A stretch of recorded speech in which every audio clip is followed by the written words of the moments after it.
Reese's Peanut Butter Cups are the greatest, but let me play devil's advocate here. Let's see. So, no, that's a good thing. That's definitely not a problem. Reese's, you did it. You stumped this charming devil. Scott for Scots here. Do you hear that? Bring the mic in close. That's not how the grass should sound. There's weeds everywhere in this lawn. It's time to take action with Scott's Turf Builder Triple Action. It gets 3 jobs done at once. Kills weeds, prevents crabgrass, and feeds your lawn so it keeps growing strong. Ah, much better. Get a bag of Scott's Triple Action today. It's guaranteed, or your money back. Feed your lawn. Feed it.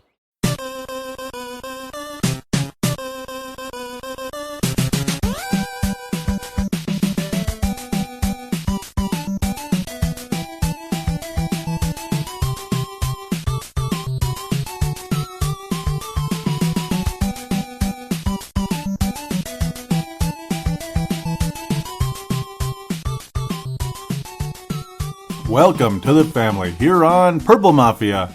I'm your host, Paladino Joey, or Joey Awajan. Purple Mafia is available on the sportstuff.com, iTunes, Stitcher, and Double Twist. Welcome back on board the Vikings ship, I guess we could call it. Yeah, but be careful. There's just a couple holes on this ship. Just a few. About 36 holes. 34 holes, right? 34-6. The Vikings lose to the Indianapolis Colts. And when it comes to reviewing this game, I'm probably going to be about as talkative as Mike Zimmer was in his press conference. All you pretty much got was, no. Well, he looked fine. He fumbled the ball, though. That's kind of about it, and you kind of know who that might be, the guy who fumbled the ball. You might have an idea who that might be.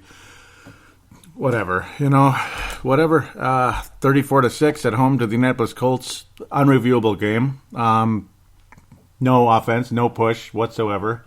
3 and outs to open the game. Kept the Colts to a field goal early on, but then when it looked like we were going to keep the Colts to another field goal, and this may be a Mike Zimmer type of game, okay, you keep sticking them in the field goal range, kicking field goals, you keep pushing them into fourth down. Sure, you give up some yards in the the middle area of the field, so to speak, the non-red zone area, dare we say. And then once the team gets in the red zone, the Mike Zimmer defense takes over, and okay, they have to settle for field goals, and then here we come. Maybe we sack the quarterback. Maybe we force an interception, something, a fumble, some damn thing, as Jerry Burns would say, but more on the offensive side of the ball with his squadron left, Hail Mary passes, some damn thing, right? But here we are. And we'll talk a little more about Jerry Burns in the third segment, fan interaction, but then you get Linval Joseph jumping over the center. I don't know. I don't know what he's trying to do there, other than his excuse was he's trying to jump upward to try to block the kick or something. I don't know. I don't know what the point was. I'm like Mike Zimmer now. This might be a very short game review, and there really isn't a whole lot to say other than just rant. And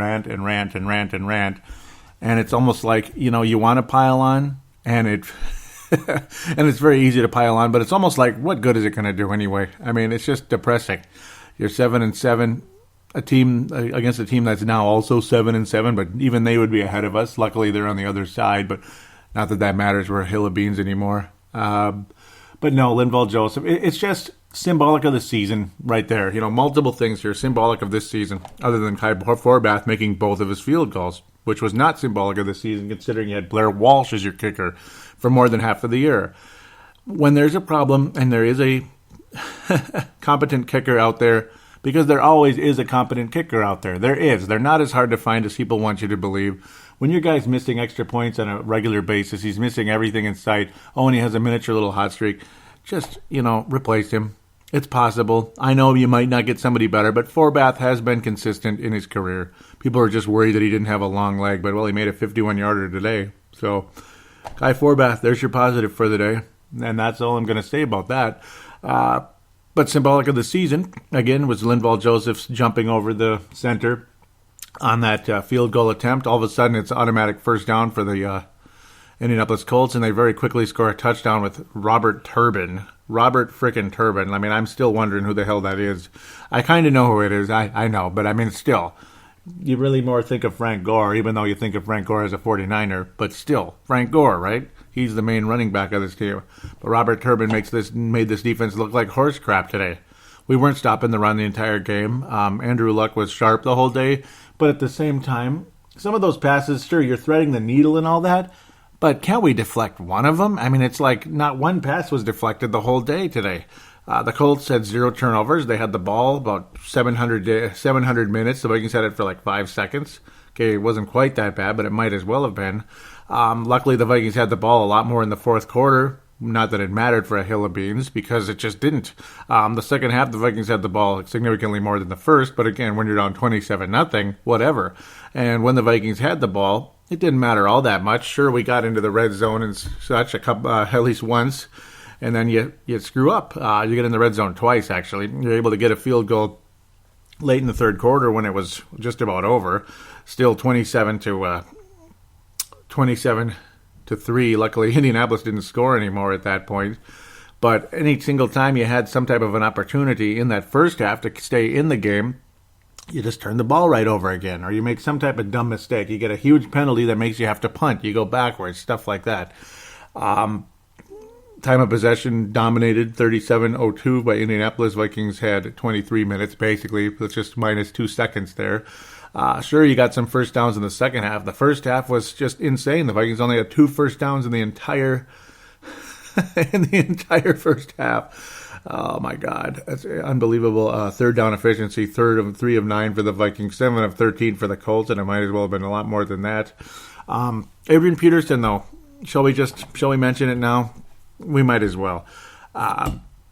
Same old story. Now, of course, you got him down you finally had some encouragement. You're getting him the ball a little bit, even though you're trailing, but you're making a drive. There's a chance for something here. You go forward, and next thing you know, after his best run of the day, the 13-yard run, what happens? What do you think happens? What does Adrian always do? What has he been known for? And what's going to keep him from being a first-ballot Hall of Famer? And I think he'll be a after-first-ballot Hall of Famer as far as I'm concerned at this point. 13-yard gain, what does he do? Just tell me, what does he do? Tell me. What do you think he did? The same thing he did in the playoffs last year, right? Fumbled the ball. That's right. Fumbled it right back. Only 6 rushes on the day because the Vikings were down by so much. And it got to a point where it's just sit this son of a bitch down. We've had enough of this. That's it. I don't want to even see him anymore. And I don't think anybody in this town does. He fumbled the ball again. I'm done with Adrian Peterson. I'm sorry. Kool-Aid drinkers out there. Oh, blah, blah, blah. You're a bandwagon fan? Yeah, right. I'm a bandwagon fan. Real bandwagon. If I was bandwagon, I wouldn't be doing the show today. How about that? What do you think of that? I even didn't want to do it because of how depressing this is. And piling on, again, does not help anybody. Frank Gore and Robert Turbin, though. I mean, let's get back to that. I've said my piece about Adrian Peterson. This was a very good defense. Most of the year, the Vikings, that is. The Dallas game, they looked like legends. They looked like the team they're supposed to be when they tore up those Houston Texans. They crushed the Giants. They made them look like midgets. Yeah, okay, whatever. You get the idea. They frustrated Aaron Rodgers. They annihilated last year's MVP of Cameron Newton. Annihilated him. Just crushed him. They even did a decent job on Mariota in the second half of the Tennessee game. And they didn't look good in the first half, did it? But things changed dramatically. But they couldn't even tackle an ancient running back who's older than Adrian Peterson, and then a backup who nobody's heard of. The second touchdown by Robert Turbin, though, was just, what the hell? I mean, yeah, he rushed 6 yards for the touchdown, but it was like nobody could take him. It was like 5 or 6 guys, linebackers. I mean, Eric Hendricks was awful the whole game. It's like he wasn't facing the right direction, and he was missing the tackle. He was taking a bad angle. It was as if the whole team was just like they stayed up all night and they didn't get any sleep. That's what they looked like, just lethargic, incompetent, lazy. And it left Mike Zimmer basically speechless after the game, and he basically went as far as to say, I want people who can fight. And if you don't, you get your butt out of here. That's basically what he said at the press conference. That was at the end. That's the majority of the words he said the entire press conference, a 5-minute press conference. basically didn't say anything other than just no. That's basically all I kept saying over and over again, and that pretty much leaves me with the same emotions at this point.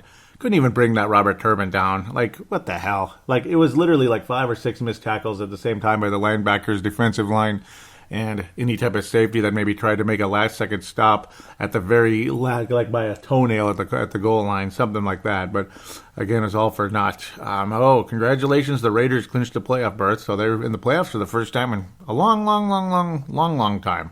And they're very much in the playoffs. And the Patriots have won their division for the 8th straight year and have the 7th straight first-round bye. Congratulations to the soon-to-be Super Bowl champion New England Patriots. There's to me, yeah, I don't think there's anybody better than them right now. No way.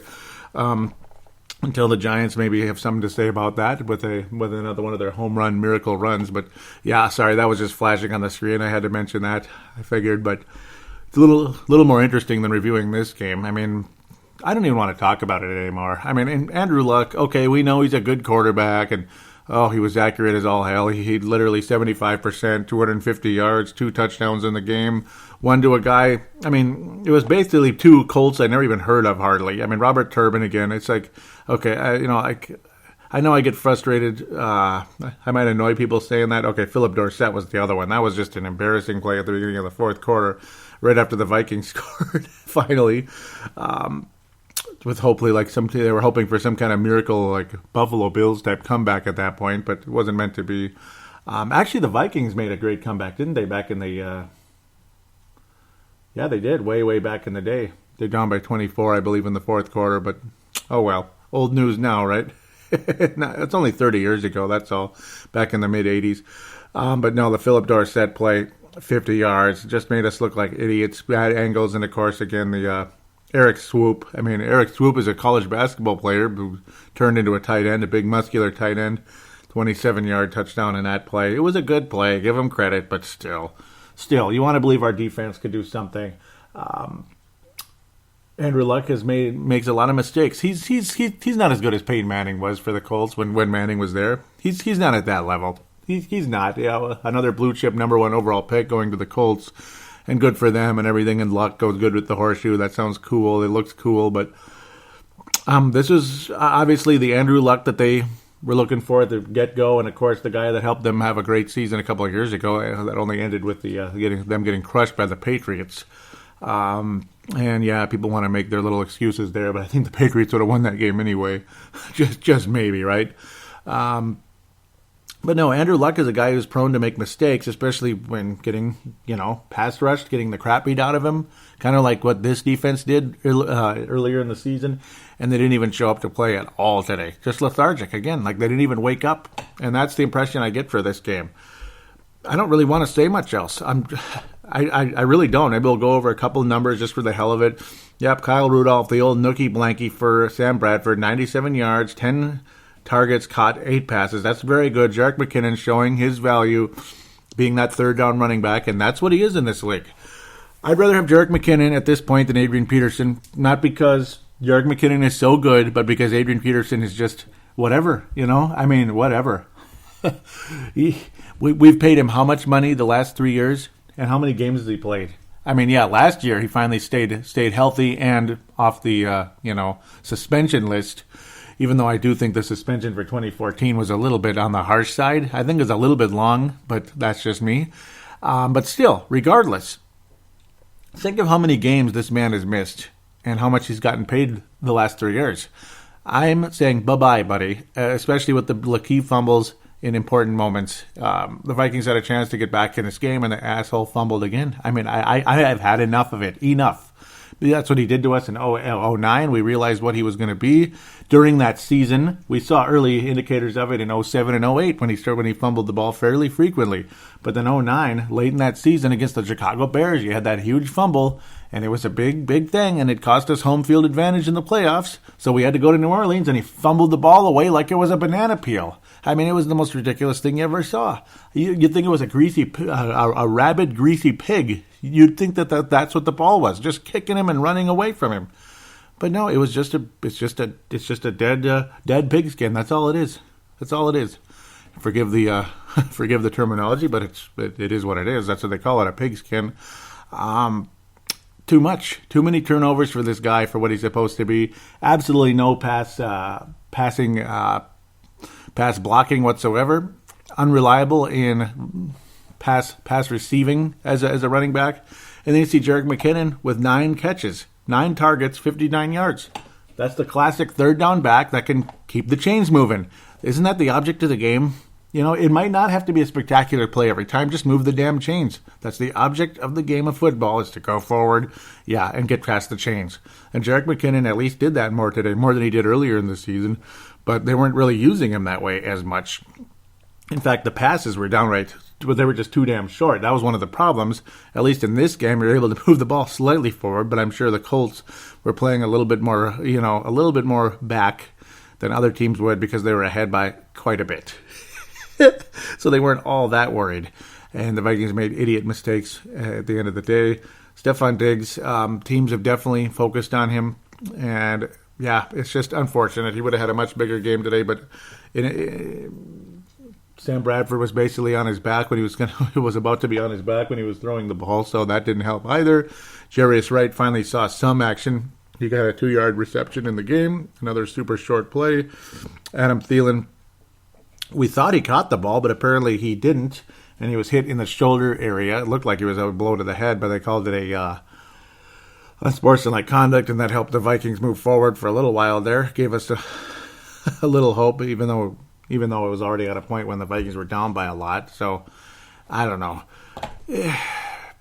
I don't really want to say much more about this at the end of the day. Absolutely no sacks against an offensive line that wasn't that good with the Indianapolis Colts. Bradford was on his back quite a bit today. Time and time again, Daryl Morris just kicked butt in the game, as did many others. Eric Walden dominated, 2 sacks in the game. Zach Kerr was very frustrating as well, very much forcing Bradford into out of the pocket and into throwaways. And again, 0 sacks for the Viking defense. Anthony Harris was tested all day. Linval Joseph, sure, the numbers were good, but generally they weren't necessarily quality tackles. He was basically turning around to make the tackle. Eric Hendricks, same situation. He has a lot of total tackles in the game, but that doesn't mean he played well. It doesn't mean he played well. Yeah, he made the tackles. But again, they weren't very quality. They were pretty much like the guy was already past him. He had to turn around to make the tackle. That's why I call it a quality tackle, where you're facing the guy. You're not having to turn around to tackle him, that type of thing. Captain Munnerlyn was respectable for the most part. Xavier Rhodes was decent, but no pass deflections in the entire game. Not one single pass deflection the entire game, ladies and gentlemen. How do you spell that? Well, that just spells defeat, that's all. I don't even need to spell it, do I? Watch me misspell it. No, I'm just kidding. D-E-F-E-A-T. That's what it spells, defeat. Bullcrap. Terrible game. Let's move on. Fran Tarkenton award for the game is Kai Forbath. He made both of his field goals. He's been very solid all year, and the Vikings should have got him earlier. They should have made the move earlier. They could have, and they didn't. End of story there. And I hope the Vikings keep him. Maybe, unfortunately for him, it might only be a 1-year contract type of thing. Just sign him for 1 more year or whatever, or maybe it's a 2-year deal. I don't know, but I would definitely keep Kai Forbath on this team. A lot of people were worried about his leg strength. It's perfectly fine, and he's able to do kickoffs too. He's not Gary Anderson at age 42 out there, nubbing the ball, that type of thing, when you have to have Mitch Berger do the kickoffs because he had a huge leg. But that's your Fran Tarkenton award. It is. I mean, there's nobody on defense that deserves anything. And on offense, the offense is just inept. Sure, you make a play here and there, but you never make the ones we really need. You can never sustain a drive, and that's just all she wrote there. Christian Ponder Memorial, the entire defense, every one of them. I'm sorry, guys. Linval Joseph, Pro Bowl type talent. Sorry, man. Christian Ponder. Xavier Rhodes, great player. I'm sorry, dude. Christian Ponder, for all of you. It's a team effort defensively. They did not show up to play. They got obliterated, humiliated by Frank Gore and Andrew Luck the entire game.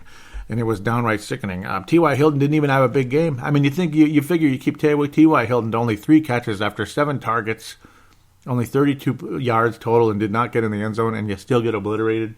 Give me a break by an ancient running back who's still good, but he's ancient. And Robert Turbin, who, again, nobody's really heard of. He's just, he's the Colts' Matt Asiata, their power back. Woohoo. Not saying he's bad or anything. He certainly wasn't bad today. But he obliterated the Vikings, and that's not cool. So, Christian Ponder Award for all of you guys, all of you. Sorry. So with that, we'll take a quick break after a fairly short game review this time around, and we will return for the preview and the roundup, all that good stuff, where we basically talk about everybody else who's going to be in the playoffs and how we're going to be watching them, basically.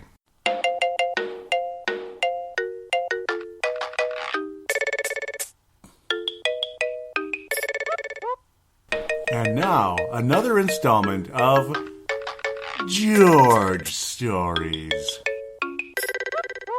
Years ago in the late 90s, when I was still living at home, my dad picked up a Taco Bell for everybody. Me, my mom, and myself.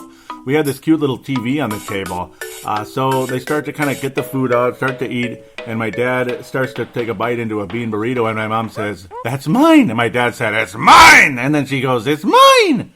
It's mine." And then she says, "Oh, I guess they must have forgot something." And he slams it down on the table, and it squirted out all over the little TV. And he said, "I don't want it anymore. I don't want it anymore. I don't want it anymore." And then she says, "I don't want it anymore. I don't want it anymore. I don't want it anymore." And they both walked to the opposite side of the house, and I just sat there trying not to laugh my ass off.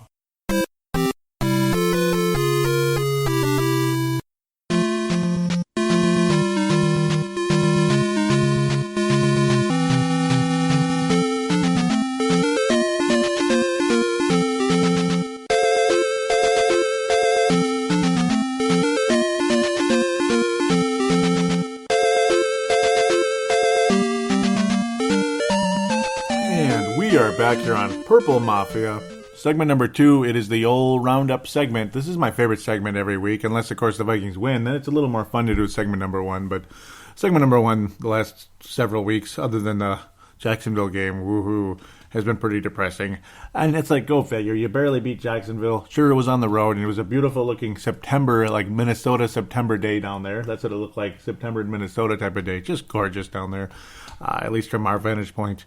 But you barely beat that awful team who did fire their coach today, Gus Bradley, and you just kind of knew what was coming.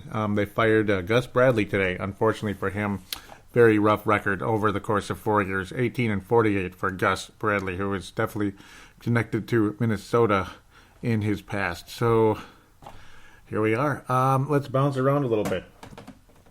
Let's start with I'll save that one for a couple seconds. He who shall not be named got his ass kicked today, 41-13. Falcons over the nameless Niners, basically. We'll call them that. Dallas and Tampa. Dallas is hosting the Tampa Bay Buccaneers tonight on Sunday Night Football.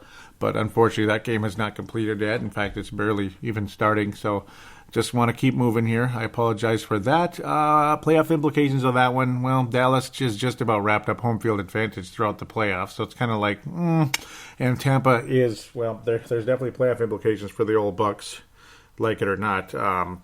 Right now, they would be the 6th seed in the NFC with an 8-5 record. They look awfully good. They would go to Detroit, who also lost today. We'll talk about that in a second. Who did lose today? Dare I say, also lost. They've lost like we did. New York Giants would head to Atlanta. The poor Giants, as good as they are, with a nice win over a certain Detroit team today,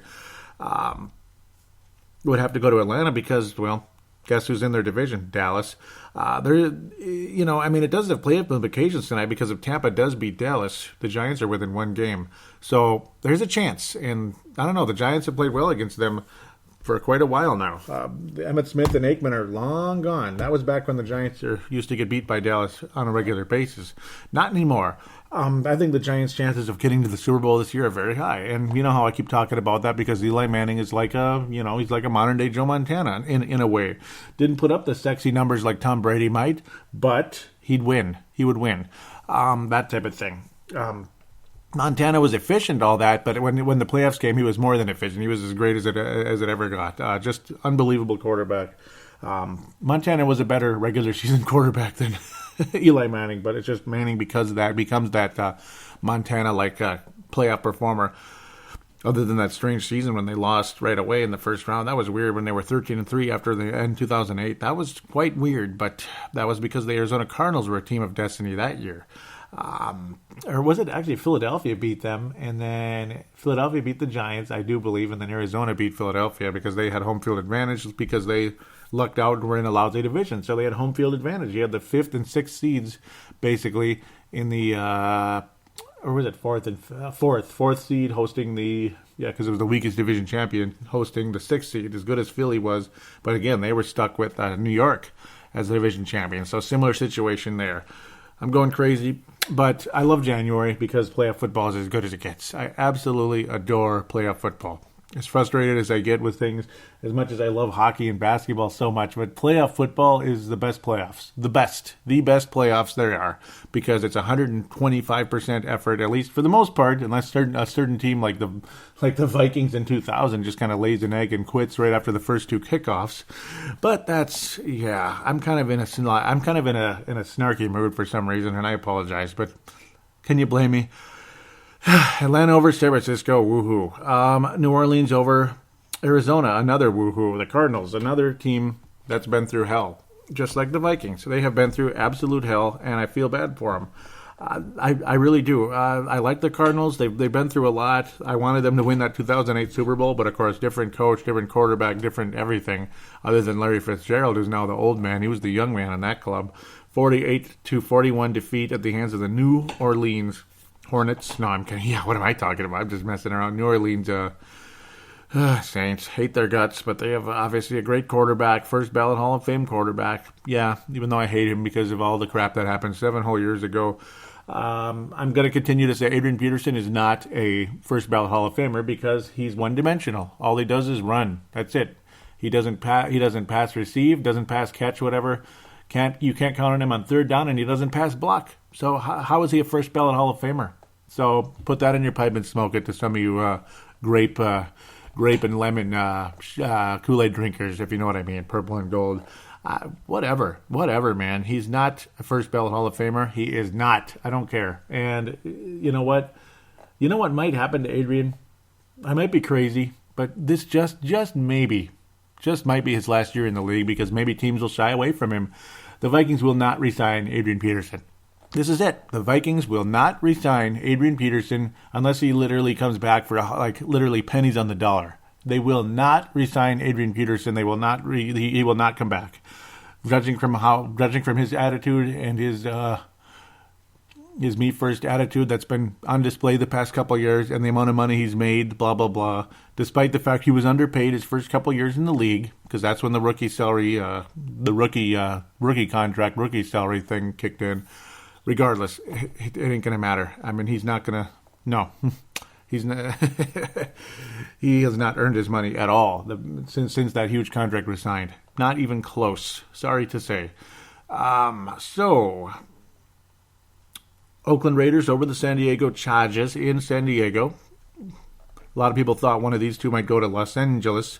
Some people even go as far as to say the Raiders will go to Las Vegas. Boy, will Las Vegas cash in. You got the Golden Knights. That's a cool name. The logo, why people don't like it, I have no idea. The Vegas Golden Knights, that's for Brave the Wild. But very cool sounding look. I'm looking forward to what their jerseys will look like. But love the logo and the name. I do.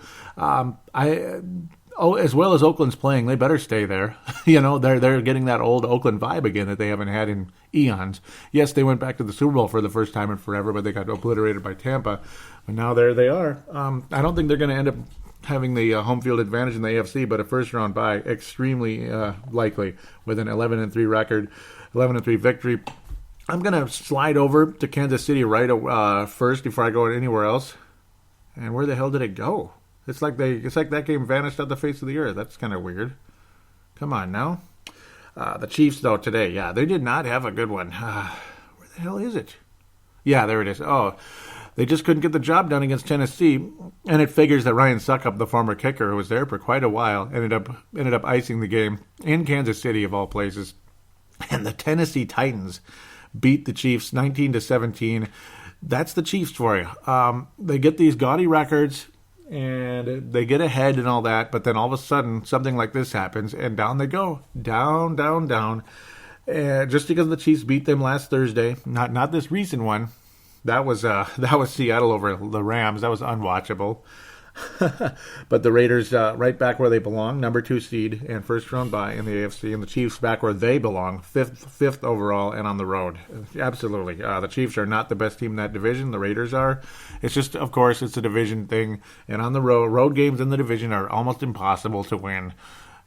Really, seriously, almost impossible to win. So you can't really go too far with that one. The New England Patriots with a very rare victory in Denver, Colorado. Tom Brady 8-13 overall against the Broncos. The Patriots, or at least Belichick and Brady, only 8-13 overall until today. Now they're 9-13, and Brady was 2-7 in Denver in his career. That's tough. And of course, multiple AFC Championship games in Denver, by the way, the last couple of years, in 2013 and in 15. Last year, just a tip of the ball. The Patriots would have tied that thing up, maybe would have won it. And, of course, back in 13, it was not a pretty game. It was crazy how good Denver played in that one and how awful they played 2 weeks later against the Sea Chickens. But New England will host the AFC Championship game, most likely. I would be beyond shocked if they don't, and if they, by the way, if they don't actually get there, that would be crazy. They'll get to the AFC Championship game, and they'll probably win it this year and get back to the Super Bowl for the first time in, well, just 2 years. That's all. Get right back to work, baby. Get right back to work. Buffalo Bills. Rex Ryan putting a pounding on the Cleveland Browns. Yes, they're 0-14. Only 2 more losses to equal the 2008 Detroit Lions, who look better this season significantly, but a big loss today. We'll talk about that shortly. Something that could happen in a couple weeks in January. This scenario could very well be taking shape in a couple weeks in the postseason. You just watch, baby. Depending on what the matchups are moving forward. Giants and Detroit may never end up facing each other for whatever reason later on. We'll skip the NFC North game for now because that's always saved for last. Pittsburgh over Cincinnati. Lottie freaking da. The Bengals suck. The coach is done, and the Pittsburgh Steelers are winning the AFC North. They are winning that AFC North with a 9-5 record. They continue to stand strong, and they're a threat to New England. They're one of those sneaky little threats. There was a time I was considering Oakland the sneaky little threat, but they're not sneaky anymore. They're extremely good. They're an elite football team. Great offense with Bill Musgrave leading the way. Yeah, a lot better than people thought here in Mini 20. Gotta wait shortly, but Baltimore again staying alive. That's what they do best. 27-26 over the Philadelphia Eagles. Joe Flacco and co. staying alive. Philadelphia having to win that game, and they did not get the job done. So out they go. Houston is barely surviving over Jacksonville. That shows you what kind of a playoff threat they'll be once they get in. And now the Colts are just 1 game behind them. And Tennessee's right in the picture too. I mean, I like Tennessee. I think they deserve to win that division, and I kind of hope they do. They have a better structure than Houston. Houston has good defense, but of course Watt's out for the year. They benched Osweiler for Savage today. Tom Savage at quarterback, sure he did well. Give him credit, but he's just basically like a Sage Rosenfels for Houston at this stage. I mean, I don't know. It's nothing to get too excited. Nothing to write home about there.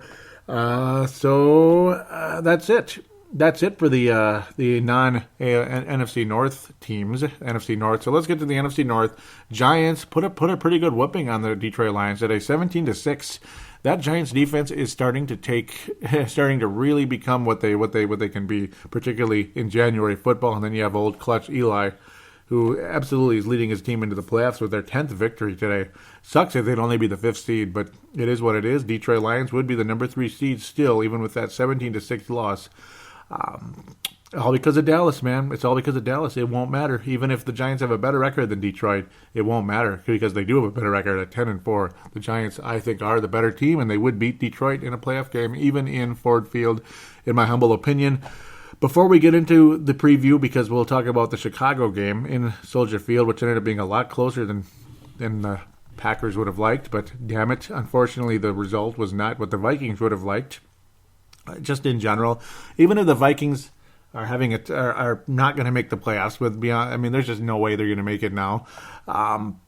Even if the Vikings somehow miraculously, no matter how bad the Vikings might be, you still want the Packers to lose. You don't want them to have any glimmer of hope, and it's turning into maybe one of those miracle comebacks where they make the playoffs and make a run. But I don't know. Maybe it'll be just like 2000. What year was it? 2014? They made that big run. 13, they barely. Maybe it'll just be like 2013 where they barely make it and they lost right away to San Francisco. Hopefully that's what happens in this case. But I still don't think they're going to make it. Whatever. The other game, this is what the other game was. Miami over the New York Jets. They're very much in the playoff picture now. Even despite a great record, but unfortunately, like you got weak division leader like Houston, so Miami would have to be the 6th seed on the road in Pittsburgh. Good luck with that. Unfortunately, they're going to have to hopefully catch Kansas City, because if they do, whoever does, they get to go to Houston, and that's extremely winnable football right there. It's not a gimme, but man, Miami Dolphins would have a pretty good shot at it there. I hope the Dolphins make the playoffs, and it looks like they will. 9-5 record for the Dolphins. Very cool to see a classic NFL team like the Miami Dolphins back in the picture again. Very cool. Very cool. I like to see one of those old heritage teams from the 70s, 60s, all that good stuff, to be right back in the mix again. Very cool to see that with that good old history back in the day, before I was born even. Green Bay goes to Soldier Field. And it was a thriller because Matt Barkley showed up to play again. And good for him. Jay Cutler probably is done in Chicago. At least I would hope so for their sake. And hopefully, not that I've looked at the draft one bit, but hopefully for the Bears' sake again, they will get a good quarterback ready to go in a couple of years to get the Bears moving again. But I don't know. Not that I want the Bears to come and beat the Vikings. It's just, I don't know, just for their sake. That's what they're hoping for. If I was a Bears fan, I'm sure that's what they're hoping for. Matt Barkley, once upon a time, was looked on as a pretty good quarterback, but he hasn't been so in the NFL. I'm just another one of those guys who was good in college that isn't good in the NFL. Just the same old thing, and he dropped off severely in his senior year years ago. I don't even want to think about his college career anymore. It's kind of like irrelevant at this stage. Oh, boy. Okay, USC, that's who it was. I'm just bouncing everywhere. But Matt Barkley, he showed up to play. He had the big yards. He attempted 1 trillion passes. And, of course, the Bears had to play from behind. But Barkley did have 3 interceptions, and he lost a fumble, so that did not help. It helped the Packers' cause much more than the much more than the Bears. He did have 2 touchdown passes in the game. Aaron Rodgers, though, was sacked 4 times today. He wasn't the sharpest thing ever, but he completed huge passes, 60-yarder to Jordy Nelson along the way. That's the old Packers that we knew in the past when Jordy Nelson's starting to get healthy now. And the Packers looking a lot better than they were before. You saw inaccuracy. You saw the Bears' defense actually look kind of decent at times. You even saw the Bears' offense look decent at times. Again, though, they had to focus on the passing game because they were playing from behind most of the way. You had Thompson, Meredith, and Jeffrey all dominating for the Bears today. He had 110 yards for Thompson, 104 for Meredith, and Jeffrey with 89. But at the end of the day, Jordy Nelson and co., even with that 60-yard gain, did not get in the end zone. Mostly short passes other than that one huge play. But 124 total yards for him. Jared Cook, 85 yards as well. Ty Montgomery looks awesome right now after a 61-yard scamper to pay dirt. Ty Montgomery has really emerged as the lead rusher for those Green Bay Packers. 2 touchdowns today. Christine Michael pounding one in along the way as well. Ty Montgomery, I mean, there you go. 3rd-round pick in 2015, pardon me. The end of the 3rd round. Sometimes you can pick somebody up who's ready to go, and there it is. I mean, there's your there's your star running back for the Packers, at least it appears to be at the moment, because he has to be without Macy out there. Lacey, I don't know why I called it Macy. I'm thinking about Christmas and Macy's. But without Lacey being healthy, Ty Montgomery did a hell of a job against those Bears. And well, if they're gonna go far, that's the guy. The Bears are able to get a guy in Jordan Howard too. I mean, Jerick McKinnon wasn't a 1st-round pick, so running backs are attainable in that draft when you don't have to take them high. I mean, look at Jordan Howard. I mean, with that awful Bears team, he's going to break the 1,000-yard mark, and he already has now. And he's going to get at least 6-7 touchdowns on the year. That ain't bad. I mean, that's at least a 2nd-string running back on your fantasy team for the most part. Not bad at all. Yep, he did get his 6th touchdown on the season, and he has eclipsed the 1,000-yard mark with 2 weeks to go. Jordan Howard, not bad. He's going to get 1,100, 1,200 yards, maybe 8 touchdowns in the year. That ain't bad for your maybe a 2nd string, even a starting running back if it's a deep league. Of course, second stringers play at the same time, though. Usually you have two running backs, but not that I would know anything about that. Ty Montgomery is a nice little fantasy pickup maybe for your little Super Bowl at the last second here, because I believe it would be Super Bowl week coming up. Most fantasy footballers don't play on week 17 because players rest, and that can sabotage a Super Bowl for somebody. I remember going through that in the past. It's bullcrap, man. So, yeah, Ty Montgomery might be that secret little guy. Again, I don't like fantasy football anymore, but I do miss that part of it. Kind of finding that little surprise pickup at the last second, and then you coast away with that Super Bowl, or rearranging your lineup at the last second. Maybe he's at the end of your bench, and boom, there he goes. There he goes to pay dirt, and you're a world champion for your cute little league there. Yeah, the Packers, we know who they are. We know what they're capable of. We know the Vikings' history in Lambeau is not good. We know the Vikings have not been playing well, and they look like crap today. But I do expect a completely different team next week. I do. Division games make teams play better. They do. I expect a good effort by the Vikings. I expect a very physical game. You'll even see Sam Bradford probably protected a little better, maybe. I don't know. That's probably wishful thinking. But the Vikings defense will play extremely different on Christmas Eve. See, that Miami game. See, the last couple of weeks of the year, 3 weeks or so of the season, you have Saturday games also. There's like a Saturday game or two. And, of course, leading in the first and second rounds of the playoffs, there's Saturday games. It's just kind of leading into that as we get to the end of the year. And the Vikings will be on a Saturday game this year because of its, Christmas Eve. It's a Christmas Eve game for the Vikings. Very cool. Noon game. So at least it won't be late. That would be really bad to have Christmas Eve, like football, like 6 o'clock. That's kind of bad. So luckily that's not the case. 6 or 8 o'clock, whatever. I don't expect the Vikings to win the game, though. No. I do think it will be close. It will be better played, much better played than the Indianapolis game. But I don't think the Vikings are going to win it. Aaron Rodgers is much more sharp.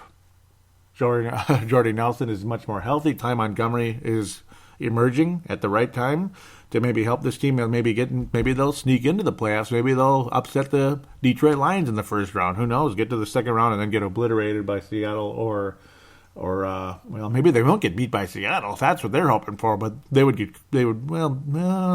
beaten Dallas recently too. Uh-oh. Oh boy, I better watch out with that one.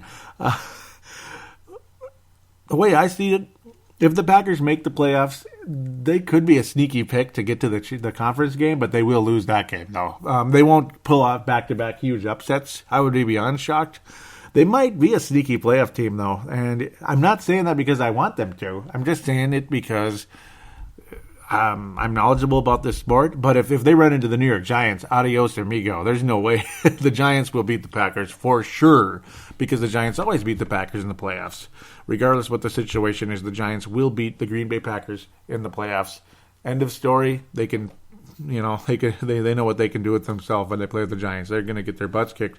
But focusing on this week, which is more important, there will be more of a pass rush in Aaron Rodgers. You'll see him get beat up a bit, but unfortunately he'll make the plays he needs to. He'll get that doggone 3rd and 15. You'll see him scamper for 17, and we'll be punching ourselves, and the Packer fans will be their usual obnoxious, antagonistic self, like over-cheering for every little tiny play the Packers make, every little ticky-tack 5-yard, false start or encroachment penalty on the Vikings. The antagonistic nature of the Packer fan is what drives a Viking fan into near insanity. Viking fans are much more respectable of the other team's fan base than I think the Packer fan base is, without a doubt.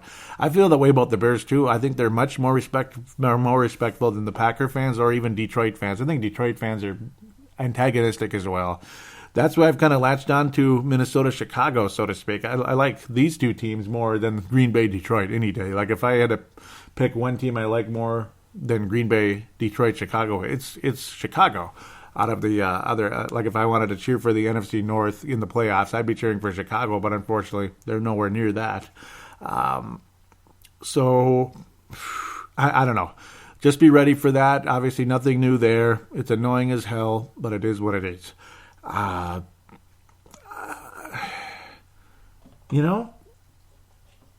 this game could go either way. It could be a flat-out blowout for Green Bay, and that's not obviously not cheering for Green Bay. It's just the way it is. The way this team tends to just lay down and not have a good game. But Sam Bradford did have his best game. Stephon Diggs did have a great game against the Green Bay Packers last time around. I do expect to see Bradford and Diggs to connect in this one in the end zone. I do think Diggs will emerge and have a 100-yard game. Adrian Peterson, I think he should be benched. I've had enough of him. He's just going to fumble it away again. I don't trust him, and I don't care. Even if the Vikings are eliminated from the playoffs, I don't even want to see Adrian out there anymore. Let his Viking career end the way it should, with a fumble. Just let it end that way. You know, thanks a lot for the NFC title game for just fumbling that thing away years ago. That's about all I had. That's my last feeling for Adrian Peterson at this stage. Thanks a lot, really. I think Green Bay is going to score 27 points in this game. Regardless, the Packers will score 27 points in this game.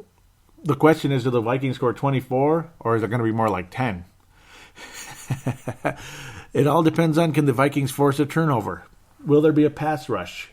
Will Sam Bradford and Diggs connect, or will it be the same old, just not enough time? Or will you see Bradford actually be inaccurate like he was at times today? Or will he basically be relegated to throwing the ball away and there's nothing you can do? If the Packers defense shows up and you see a pass rush in Bradford, the Vikings might not get double digits. It might be 24-6, 27-6. But the Packers will get 27. That's exactly what I'm seeing in this one. 4 touchdowns and a field goal from Mason Crosby. And the Vikings will get either, let's say the Vikings only score 9 points if it's just another horse bleep effort by the offense, or they'll manage to get 24 if they really show up to play, and it's a tight battle. But regardless, the Vikings will lose the game, and they will not be above 500 this year. They will finish 500 when they beat Chicago in the season finale in Met Stadium. No, in US Bank Stadium. Met Stadium. I'm just messing. But that will be the case there. Packers win 27 to... just to average it out, I'm really going for 27-24 if the offense shows up and 27-9 if they lose. So we'll go with 27-20, just to be kind of semi-optimistic. 27-20, Green Bay wins the game. The Vikings score a couple touchdowns, and Kai Forbath will make 2 field goals. That's just averaging things out for my humble opinion. 27-20, Green Bay will win the game because the Packers are much more sharp at this stage. The Vikings defense will be okay, but not good enough. And that's just all there is to it. And the Vikings offense, you can't trust them. Packers defense is an all-or-nothing defense. When their pass rush is on, this team just kicks everybody's butt, and it's annoying and frustrating. But when they're off, boom. I mean, you could score 35 on these sons of guns. I don't think the Vikings are going to do that. So that's the end of the story. 27-20, Green Bay wins on Christmas Eve. Merry Christmas. We'll be back right after this, and you will, for the second straight week, hear Dave Martin on the air, calling in from Scotland.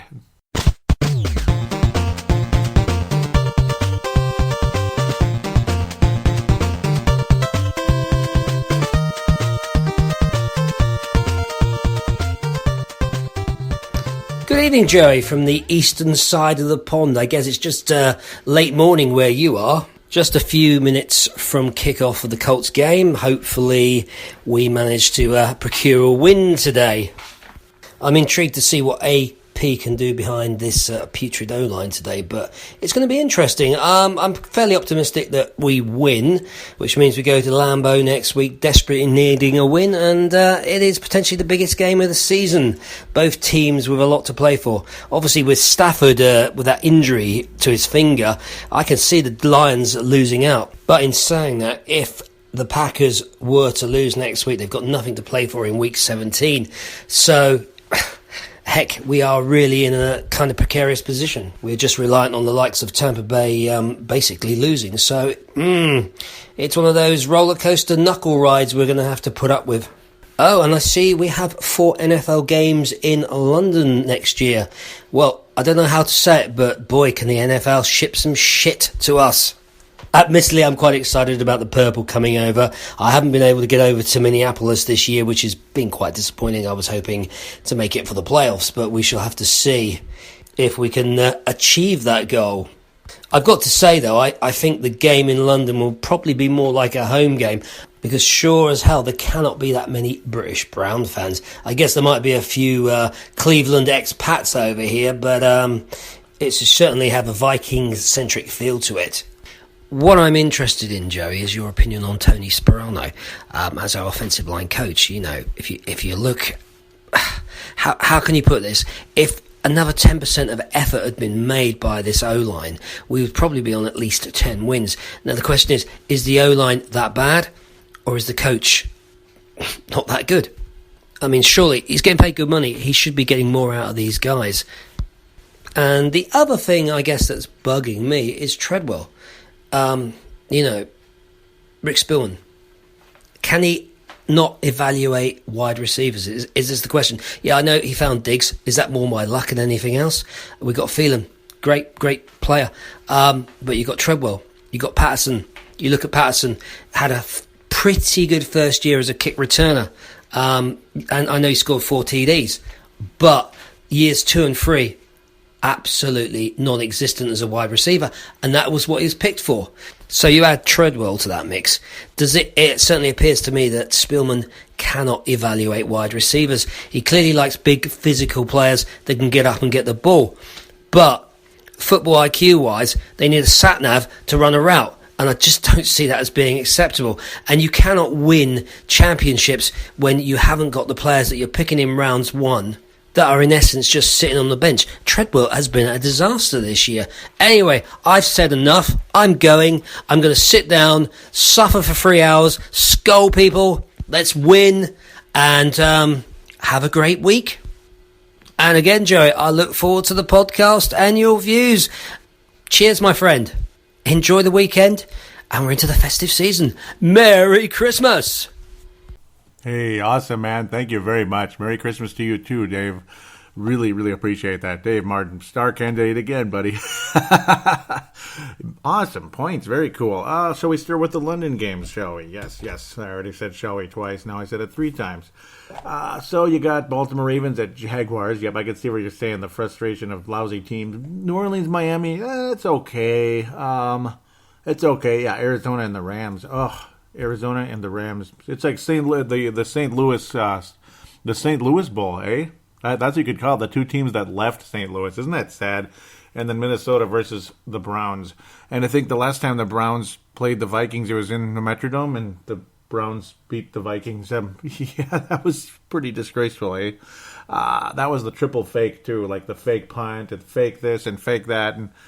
And then Christian Ponder was horse bleep, and the Vikings started 0-3. Yeah, and then they came up with that Ponder was injured. Remember that year? Just as weird as it gets.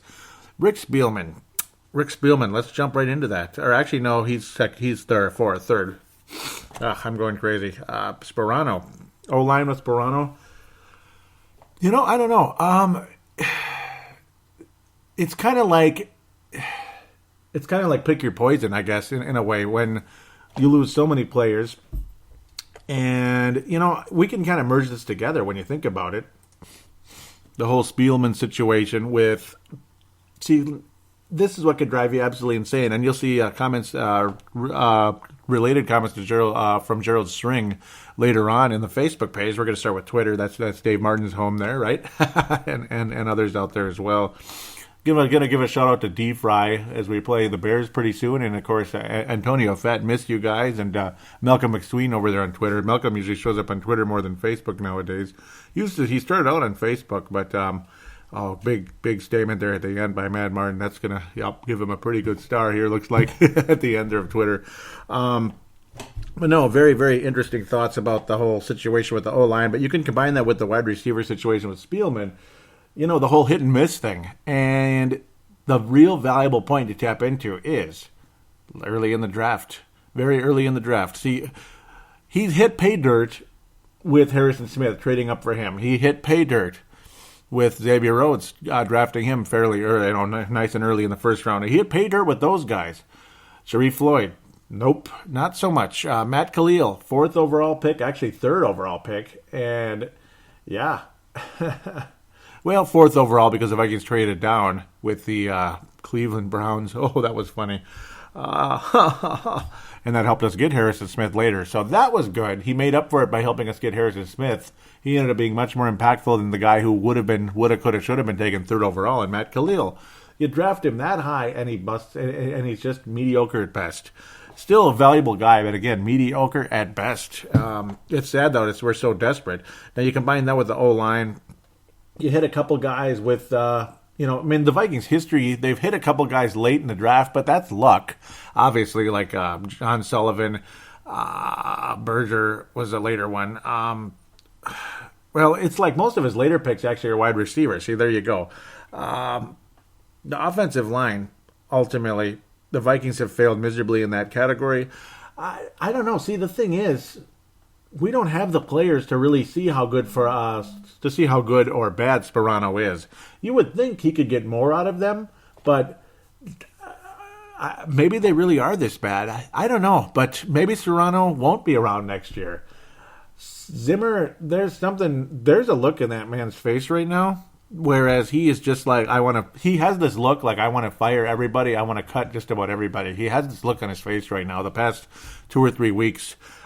He has just had enough, and he sees that there's players on this team, maybe even members of the coaching staff, that he would as soon just fire at the end of the year. Fire, cut, whatever it is. So Sperano, I don't know. The results aren't good, but it's like most of these tackles and guards just aren't up to the challenge either. Berger's been solid, but it's just a fact he beat out John Sullivan because Sullivan's not healthy anymore. Or like when he's healthy now, he's not as good anymore because he's damaged goods, that type of situation. So it's kind of a tough back and forth there. Wide receiver, though, this is huge. And it also proves the point again why you probably should have taken Cody Whitehair or somebody like that, somebody to help the offensive line instead of Laquan Treadwell. You should never have focused on the Washington receiver either. I mean, I don't even remember his name at the moment because it's a blur. I mean, he never did anything either. And again, we take him, he would have been another bust. I think Laquan Treadwell could be something in this league, but I don't know. It doesn't look good at all. Cordero Patterson, you trade up, you give up all these picks to the New England Patriots. You make a deal with the New England Patriots. Oh boy, you're never going to win that. You're never going to win that. The Patriots traded Randy Moss because they knew he's done. He couldn't run anymore. He couldn't catch anymore. He's washed up, and he's got a bad attitude. What the hell was that? You just gave a third-round pick to the Patriots for nothing. Great. That could have been an offensive lineman in 2010. That's a long time ago, but it still counts. Just imagine if that offensive lineman ended up being a really good pick in the third round back in 2010. He'd be a veteran now, and he'd be valuable. And he'd still be a young veteran. Maybe he'd be like 27, 28 years old. Oops. That's a mistake. Oh, darn. Then you take Cordero Patterson. Maybe you could have taken an O-lineman there. What's Cordero Patterson? Oh, he's a good kick returner, but he's not that great. I mean, he's good. He'll break loose and get his touchdowns, but at the same time, he's inconsistent because no kick returner is just going to run him back every single time. And if you're going to use a first-round pick and make all these trades to get a gosh darn kick returner and a little trick play guy on occasion, you're not a very good general manager. You usually get guys like that in the fifth to sixth round, maybe fourth round, just quirky guys. You pick them up there. And what did the Vikings do in the fifth round? They drafted Stephon Diggs. How did they get Adam Thielen? They just signed him. Stephon Diggs and Adam Thielen are better than, and I mean much better.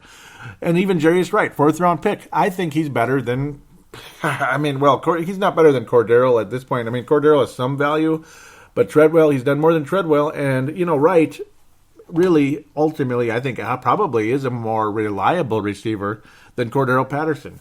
At least he won't make mistakes, and occasionally he can break loose for something. I miss Jarius Wright, and I think it's a crying shame that he hasn't gotten played. Just think about it, though. Fourth-round pick, Jarius Wright, probably better.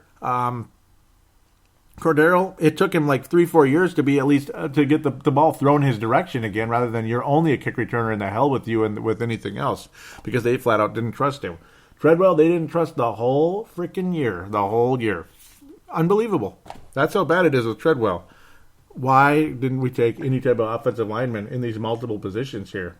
Cordero Patterson probably should never even been on the roster. What's the point? And yes, there's a value of having a kick returner, but Jarius Wright has the ability to be a kick returner. He probably could have been something in this league as a kick returner, or you get somebody else.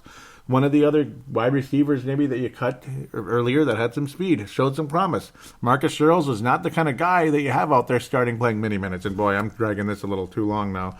So let's move on. Big mistakes, though, by this front office for many years. I think Rick Spielman's job should be questioned. Yes, he's made some good moves, but he's really, he's made a lot of mistakes. But I guess that's such as the way of the NFL coach. I thought this was going to be a shorter show. Here we go again. An hour and 15 minutes again, looks like. Oh, boy, that's funny. Where was I? Oh, I thought I was at where I wanted to be. Now I lost it. Oh, boy, where was it? This is where we left off. I want to thank Tanae for retweeting the show. Greatly appreciated, Tanae, out of New Zealand. Hope to hear from you again, Tanae, on this show, like a tweet or even a audio submission. Ali Siddiqai says, I'm no Khalil fan, but having him would have equated 2 more wins. And, yeah, I think it would have. He said anything is better than TJ, that being TJ Clemmings, who's been awful. Yes, I agree, Ali. Yep, big time. Matt Martin says, thanks for the gold star and kind words, my friend. Loved the almost 3 show. 3 show? What he means there. Loved the almost 3 show, and yes, I sent it on an iPhone. Good rant. Yep, and it was really awesome indeed. Oh, and yes, I should have mentioned this at the beginning, but I better mention it now. Well, most of you are still listening. Yep, because instead of at the last second, like I did on Timberwolves Explosion, there was a very weird phenomenon on the last show that most of you noticed in iTunes, where the show went for, that's when he said 3. I didn't mean it to be a 3-hour show. That's the thing. That's where it comes in. It was meant to be an hour and a half, and for some reason, iTunes doubled the length of the show, which made it sound like I was repeating myself, like maybe every minute kind of repeated everything again. That wasn't normal. Something happened on iTunes where the show had some kind of a strange mirror effect that I, to this day, do not know what happened and why it happened. I tried re-uploading the show a couple times, and guess what? Same crap. It wouldn't fix it. And luckily, Timberwolves Explosion and Brave the Wild, which I usually record Friday and Saturday respectively, came up normal this week. So hopefully this show is normal. I deeply apologize for what happened there. To those of you that might have been wondering what the hell happened, it seemed like nobody really understood what I was talking about, though, because mostly people just clicked like and didn't really think otherwise about it. It was not intended to be a 3-hour show. The show had some kind of strange error problem on iTunes, so just letting you know there. Mad Martin continues, says, completely agree. I was more pissed with the previous game. That was which one was that one? That was that stupid, which one was it? Oh, well. The Arizona game, then after that was the Cowboy game. Okay, yeah, just in general.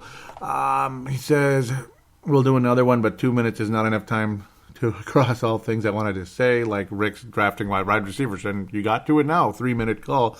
That's a big one. That's a big call, but it's good, and it got me going for quite a while. Sorry, I probably drug it out too long, though I'm sure Dave enjoyed that. Dave says, or lack of in terms of the receivers. Yes, he gets the Diggs pick. And yeah, that's the thing. When you're going to take a running back or receiver, you can find them in the 3rd to 6th round. You can, maybe even 7th round on occasion. It happens. But you just have to hope and pray that this team can focus on that offensive line more. And I know they're going to. I just hope they pick the right people. That's all. Treadwell and 84 wasted picks. Yes, great returner, but was drafted as a wide receiver and is now only starting to contribute in the passing game this season. 4th year, the 4th freaking year. Is that good enough? No, it's not, Dave. It's not good enough. It's extremely disappointing. He says you get a local game next season, only 700 miles from London at least. It will be a win versus the Browns, and yes, they're the worst team in the league. The Vikings better win that game unless they fake a punt again. But Chudzinski's no longer there. I don't understand why the Browns fired him in 1 year. He at least did something right there, but who knows? Maybe behind the scenes he was getting pissed off with the management. How the hell did this get into Timberwolves Explosion? That is really weird. Okay, Mad Martin continues saying, send some audio. Hope you've got it in time for some torture. Yes, sir. I did get it, and it was awesome. He says, 3 and out so far, but the internet garbage. Yep, so he was having issues with... He was having issues with the internet connection there. He had some small pictures on his Apple TV. He says, what the hell was that? A field goal attempt penalty. Now it's 10-zip. Yeah, that's what happened with Linval. He says, he said, it's awful being kind to them. Need to work on the laptop at the halftime and hope to buy Apple TV. Me thinks and run that way. Oh, so he's talking about Apple TVs. He must have been using his laptop or something. Not feeling comfortable at a victory right now. And nope, the whole game was really rough that way. Uses the AP fumble, just thinking the O is waking up. If Sam had time, this team would be great. And yeah, AP fumbled bad. I'm ready to scream. Time for AP to go and build an O-line and give Sam a chance. Yeah, that's exactly the way we are. He says he's not bothered about fixing the picture, blah, blah, about that. Yep, about the pictures being a problem. How it's horrible. The game is just horrible to watch in general. Yep, he says it's bloody hell. It's frustrating to watch. Bleeding hell. Bleeding hell. Oh, okay, yeah. That's it. You have to say it a little different there. He says, inside the 10, my money's in a field goal. Yep. Oh, such a disappointment this season. Fire the O-line coach, and the OC is total trash. Colts 29 ranked defense, looking more like top 5. And yeah, they look like a top 5 defense. And yes, I mentioned this on the Facebook also, and I'm going to say it now. I don't want Pat Shurmur back as the offensive coordinator. He sucks. And you know what? We got frustrated with Mr. Musgrave as well, but I don't know. I don't know where to go. I don't even know where to go. Norv Turner had success in the past. We got tired of him too. I don't know. I mean, the offensive line hasn't been good in forever. Maybe he would be better if we actually had an offensive line. You'd see more going on. I don't know what to think, but I'm not real happy with Pat Shurmur so far. Some of the decisions don't make any sense. I mean, short passes on 3rd and 9 don't make any sense. Though today was so bad, we didn't even think about that today. Yeah, that thing. He said his Viking timeline had died. I should turn over and watch something else now. And he showed the picture with Zimmer with two eye patches. Like he's just forget about it, basically. Yeah, here we go. He says, I think you're brave to do a podcast after the game. I would take a couple of days before I could make a comment without ranting. And I'm kind of already there ranting anyway.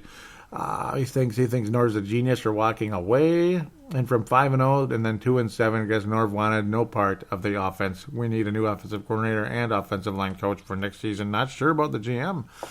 Yeah, maybe. And the final comment here, which is probably as good as anything, he says a lot of negativity on Sam and Zimmer tonight on Twitter. Sorry for the language, but they are not the bleeping problem. And he said the F word. I agree. Those two guys are the least of the worries of this team right now. Zimmer is the best coach we've had since Bud Grant. I think he's better than Dennis Green. I do. Not offensively, but defensively. Obviously, he's better than anybody we've had since Bud Grant. And Sam Bradford, he's not perfect. He ain't Tom Brady or anything, but he's got talents. I don't like the lack of mobility. That I don't like very much, but occasionally he shows signs of it, but only because he has to. If he had a good O-line in front of him, I think he'd be dramatically better. The O-line is a problem, and the effort from the defense today is a problem, which, again, is something I find to be unexplainable. I do not understand it, and Zimmer was as beside himself as anyone else. I was talking to you about the iTunes situation. Nobody said anything, and I don't know why. They just clicked like, and I don't know if they understood what I meant or what the hell. But it was supposed to be an hour and 27 minutes. It ended up being 2 hours and 55 of just kind of repeating maybe every minute or so. It would do it like a second time and then go on for the next minute and then eventually repeat that. And it was really weird. I don't even know how that can happen. It's basically like an echo effect or something, basically. Like a really wide echo. So I was telling everybody that the Vikings officially activated Adrian Peterson from the IR, and he will play Sunday. Woohoo, aren't we happy? And we had one comment from Josh Mayor Henry. He says, not like he can do much with that O-line, being as jacked up as it is. I agree, and nothing happened, and the jackass fumbled again. Thank you very much, Adrian Peterson. You are a part of the Johnny Flynn. You're a part of the Christian Bonner Memorial. The in-game thread, like at the end there, I can continue here. Let's see. Yeah, let's start with Gerald String, I believe. I think that's where I want to start. Okay, yeah, let's start with Gerald String. No, let's start with Justin Mayer Henry. Brett McCarthy. Okay, I'm going crazy. Well, Merry Christmas to you all. See you next year. That's Brett McCarthy, and he did disappear for a while. Justin Mayer Henry says this. I'm walking away. I've got better things to do with my time than watch this shit. The most enjoyable this season has been the banter on here with you guys and listening to the podcast, and I really appreciate that, Justin. I hear that the podcast has been enjoyable for you. Thank you very much, and I've enjoyed doing it. Obviously, no, this is not my 9th year doing it. That's crazy. He says, other than that, it's just made me angry. Game off. I'm going to go shopping or something, and basically I'm telling him I understand, and it looks like the team is completely mentally incapacitated out there. This is what makes podcasting hard, and in 2013 I wanted to walk away many times, like just turn the show off, and there were times where it's like you just, that's why I go outside during halftime to get away, and sometimes I flip the radio on if I'm not back inside on time, but I hear what I need to hear, and I watch back if I need to watch back anything. But sometimes the picture is painted so well via the radio that I it's almost better that way. And then I could maybe watch a replay for certain things, watch back certain things, and go from there. That's usually sometimes what happens if I'm late. But especially icky, lousy games that are a blowout and there's nothing much else to say. Well, it is what it is. Justin says, at least none of us are surprised. I mean, we've seen this all our lives. That's okay. Super Bowl run is coming next year. I hope so. I was basically saying, can somebody just bat away a pass? And no, they can't. They didn't. Gerald String out of Nebraska says 56 straight seasons of disappointment and counting. Dave Hickey out of Iowa says, well, thank God this pathetic display of a game is not on TV in my area because I would have probably walked away or shut it off. Come on, Vikings. What the hell happened to you? And Mark Carlson says, also out of Iowa, says, worst first half all year. Pathetic. And it's the most unexpected thing when you consider how this team's back was against the wall, considering how good they were earlier this season to show up like that. It just tells you what it is. I was saying, we couldn't even tackle a sled dog named Turban. Please. Who again? Give me a break. That's when the audience really started booing. Brett McCarthy says total crap. Patrick Grant says Zimmer is going to go nuclear in the locker room. This is embarrassing.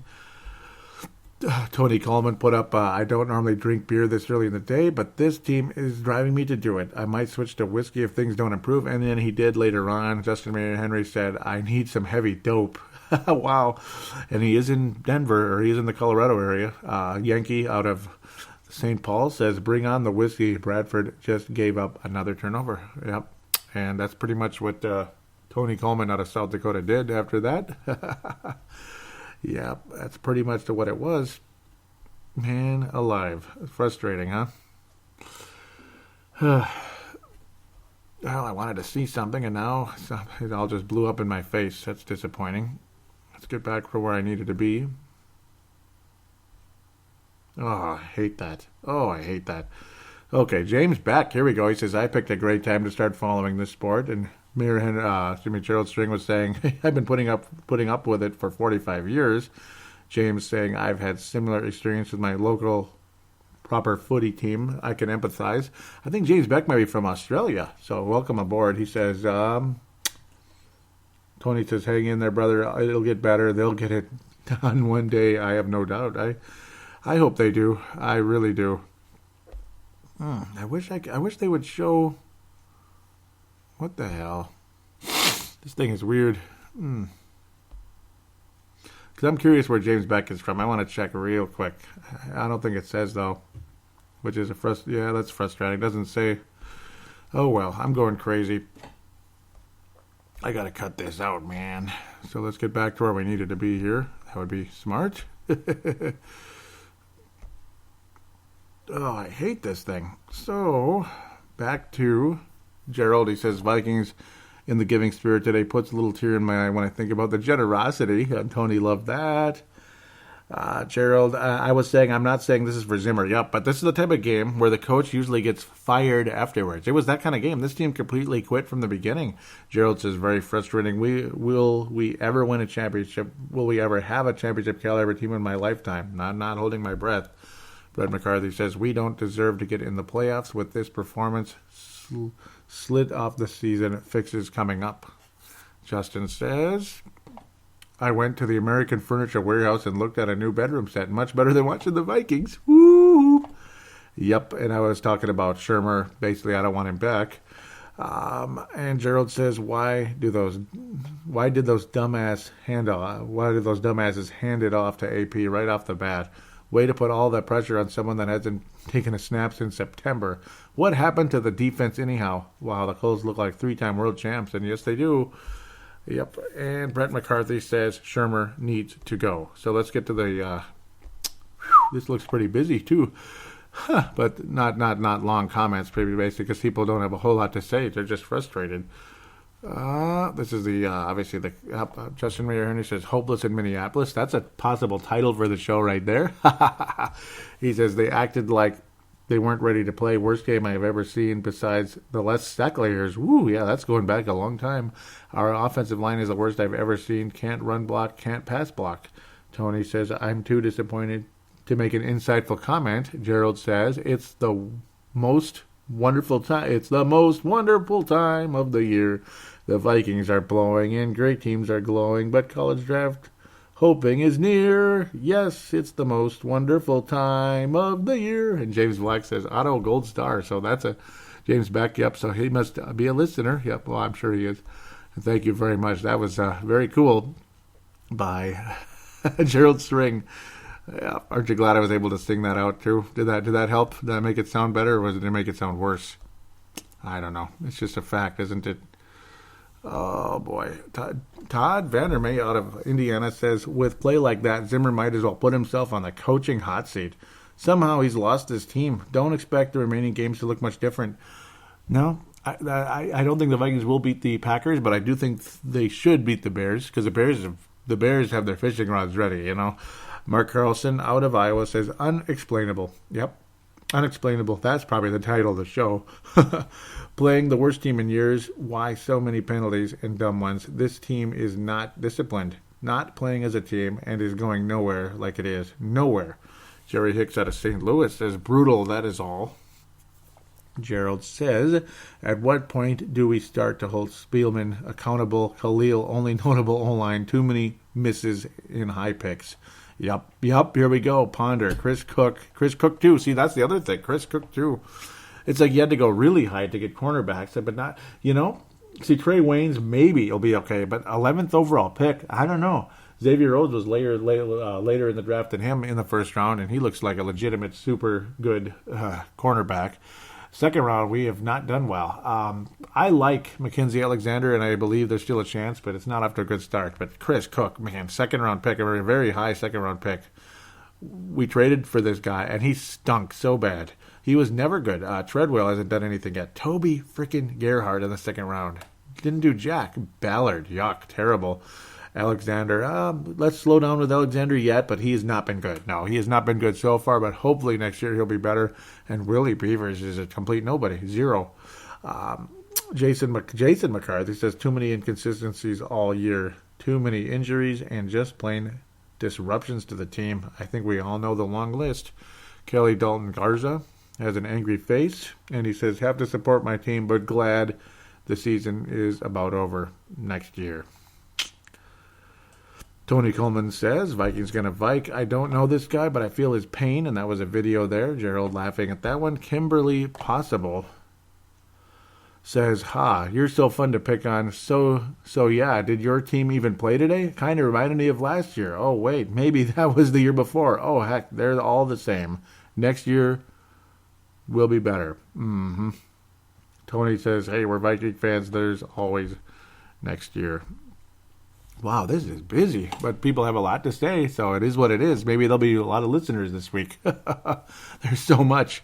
Dave Hickey says, I can't believe how this team just tanked at the middle to the end of the season. This seems to happen year after year for the last 50 years. Good teams have good lines. We have the defense, but since the offense couldn't drive the line because the O-line sucked shit, this is just another Viking heartbreak at the end of the year, and yes, it is. He wraps his section up with, I think if they have 6 or 8 picks next year, then they need to spend almost all of them on the offensive line. Tony needs to start scouting these guys ASAP. Yep, yes, Tony, help us out. Robert Skull Viking Fisk, yep, oh, he is frustrated. We bleeping choked again. 54 years of disappointment continues, and I feel for you, Robert. if you're listening, because he might be. I'm guessing he probably is. And if you're listening, trust me, I really feel for you, man. I do. I feel for fans like Robert that have been there from the beginning, pretty much. I mean, they put their heart and soul in this team, and it's just they let them down so many times. If and when the Vikings win the Super Bowl, it's guys like Robert that I will literally, tears will roll down my cheeks with joy for guys like him that have been around so long and followed this team for their whole life. Dave Hickey, Mark Carlson have been around for so long too with following the team. But Robert, yeah, but he's one of the true lifers of this team, and I feel for you, Robert Fisk. Todd Paula Horn has a thumbs down, SNAFU. Whew, that pretty much says enough there, huh? Dave Hickey again, wow. And then we wrap up this section. He said, Dave Hickey and Gerald will wrap up this section. Dave says, I wish I could just press the button properly. I think they need better recruiters of talent coming out of college. Yeah. Great teams year after year have got great lines. They need to hit up the Big Ten teams for O-line help. Teams like Iowa, Wisconsin, Michigan, and Ohio State, especially this year, is Dallas with a rookie quarterback. Even Tom Brady and Peyton Manning weren't running for their life. We have talent at running back, but they can't even get 1 yard when they need to. Thank God I didn't have to watch this pathetic display, and I'm glad you didn't have to either. It was not worth it at all. Gerald Strings says, to wrap up this section, says, Dave Hickey, I must be really sick. I'm watching NFL replay. Why? Is there help for me? When I'm done, I'll go lay in the gutter for the night. Wow, and a sad face there. Very tough indeed. And then I wrap things up with a Facebook page. Well, I'll check the visitor post, see if there's much going on there. Ali posting on Friday with Flashback Friday where the Vikings beat the Colts 39-28. I do remember that, and that helped the Vikings. That helped the Vikings make the playoffs. I do remember that. That was pretty cool. It was a very, very needed victory. I do remember that well. That was when Carter jumped into the stands, if I remember correctly. That's how they snuck into the playoffs and eventually got to the second round. Okay, I'll mention this now. Wow, there's a couple more. Wow, this is really a busy week. Very, very busy week. Okay, there's only a couple. Brent Jacobson was saying Michael Floyd was cut by the Cardinals. He would consider getting him in the offseason if he gets help first. And maybe, but right now, Michael Floyd might be helping the Patriots win the Super Bowl, as the Patriots picked him up yet again. I like him a lot. He was cut by the Arizona Cardinals after he was charged with a DUI, and that's frustrating. But sometimes players come back, and I think Bill Belichick will definitely help him out. We'll see what happens. Tony Coleman. This is kind of a nice little highlight before I wrap up the show with the little second favorite team thing. Well, no, I'm going to come back to that first. I'll read the second favorite team first, and then we'll wrap up in a proper note with Bob Schnelker.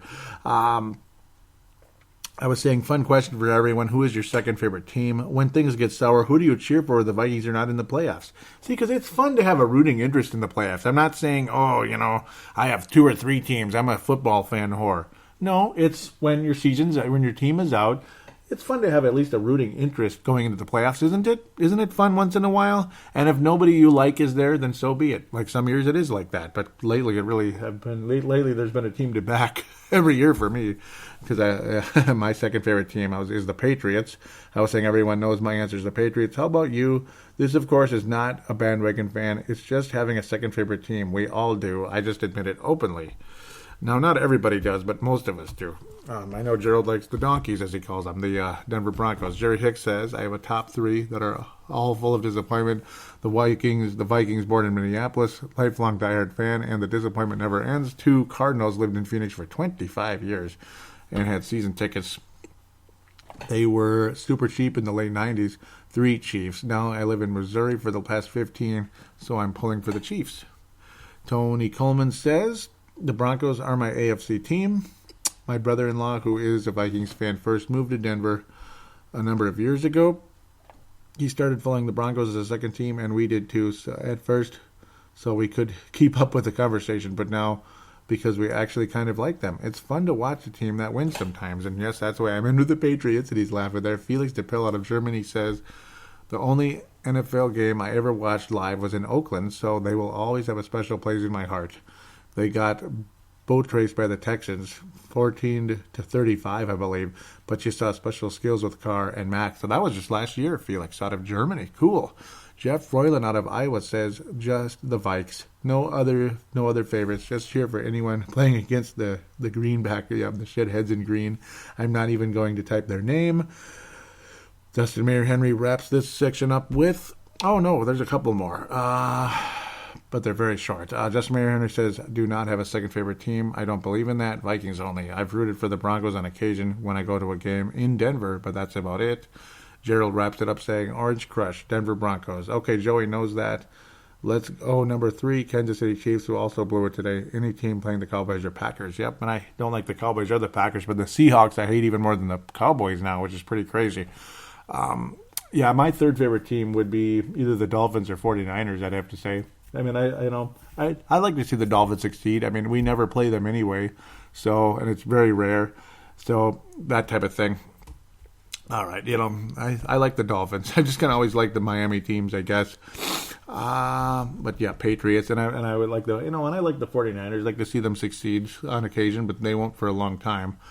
So let's wrap up the whole fan interaction with Bob Schnelker. Yep, Tony posted this, and of course, yep, I never posted it, so I just let Tony have it up there. Bob Schnelker, unfortunately, see, I probably should have posted it because then it would have been more out front where fans could interact more. I don't like how Facebook pages do this where they put visitor posts way on the side where nobody sees it. It should be up front too, like it used to be. But Bob Schnelker passed away at age 88. He was the first Viking to score a touchdown. And he was also, of course, the offensive coordinator that Jerry Burns liked so much and that he defended, and he went on a 40-plus F-bomb rant in a 5-minute press conference, much more wordy than Mike Zimmer was today after the Vikings beat, I believe it was Cincinnati, and helped them win the division in 1989. Or it was just they beat them, but maybe they were en route to winning a division title in 1989 or 88. No, this is 89. But it was pretty funny how he defended him, and he went a bleep and saying Schnelker will be the offensive coach, no bleep in question about it, and he kept going. But a shame to see him go. Passed away at age 88.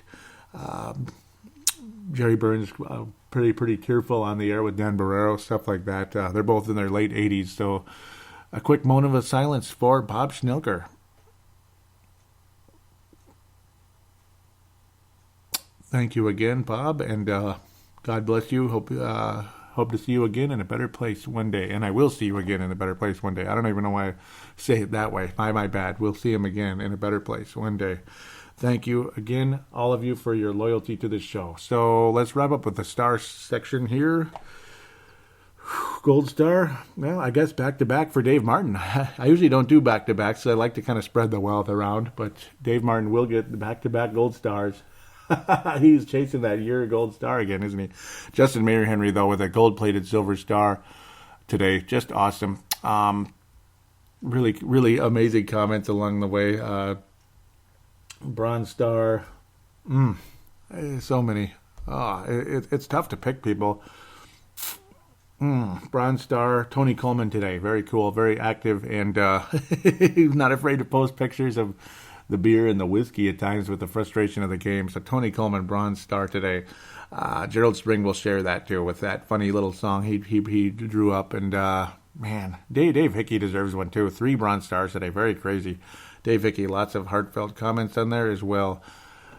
Thank you guys for your loyalty to the show despite the frustration of this team. Want to wish you all a very Merry Christmas. I'll be saying that more on the next show too, but I don't know when that show will be released. So hopefully the Vikings can pull that off. Ultimately, I'm not sure they will, but I really hope you enjoy the Christmas as we head into that. And I want to wish all of you a very safe, happy Christmas here. It's going to warm up a little bit, so you won't have to freeze as much as it has been.